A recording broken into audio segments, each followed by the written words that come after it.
আর্থ একটা নন প্ল্যানেট হিসাবে পরিচিত, যেখানে মানুষ বা প্রাণী বাইচা থাকে। ওকে, তো এটা আমি ফার্স্ট টাইম জানলাম। আচ্ছা, তো এরপরে যদি আমি আপনাদেরকে দেখানোর চেষ্টা করি, এলন মাস্ক যাবে মার্সে, তো আমি মার্সের যে প্ল্যানেট আছে এটাকে ধরার চেষ্টা করবো এখন। ওকে, তো হ্যাঁ, মার্স প্ল্যানেটটা ঘুরে ঘুরে না আমার দিকে আসবে না, আমি যদি আরেকটু এরকম করি তাহলে ঘুরে ঘুরে সে হয়তো আমার কাছেই চলে আসবে। আমি এটাকে ধরার চেষ্টা করবো। এখানে রকেট দিয়ে যাওয়ার কোনো মানেই নেই, আমি চাইলে যেটাকে হাত দিয়ে এইভাবে ধরে ধরে খাইয়ে ফেলতে পারতেছি বা শেষ করে ফেলতে পারতেছি। ওকে, তো তারপরে আমরা মার্স সম্পর্কে জানবো এখন। তো এখন মার্স সম্পর্কে জানার জন্য মার্সের যে প্ল্যানেট আছে এটার প্ল্যানেটটাকে আর একটু বড় করতে হবে, না হয় মার্সের যেই পাশের পাথরগুলো আছে ওগুলো ইয়ে হয়ে যাইতেছে। আমি যদি প্ল্যানেটের স্কেল প্ল্যানেট এখানে ক্লিক করে প্ল্যানেটগুলোকে বড় করতে পারতেছি চাইলে, এই যে যেরকম আর্থ, এটা আর্থ ঘুরতেছে এখন।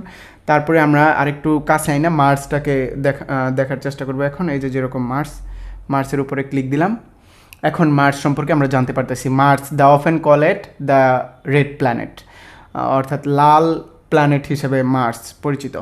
সো এটাই ছিল সোলার সিস্টেম পুরাটা। আমি একটু পুরাটা আমার সামনে আইনে এখন আপনাদেরকে দেখানোর চেষ্টা করি। এই যে পুরাটা সোলার সিস্টেম এটা। ওকে, যে সোলার সিস্টেমটা এখন আমার সামনে এইভাবে ঘুরতেছে আমি দেখতে পারতেছি, বা প্রত্যেকটা জিনিস চাইলে আমি একটা একটা করে শিখতে পারতেছি, যে আমি স্যাটার্ন বা শনি গ্রহ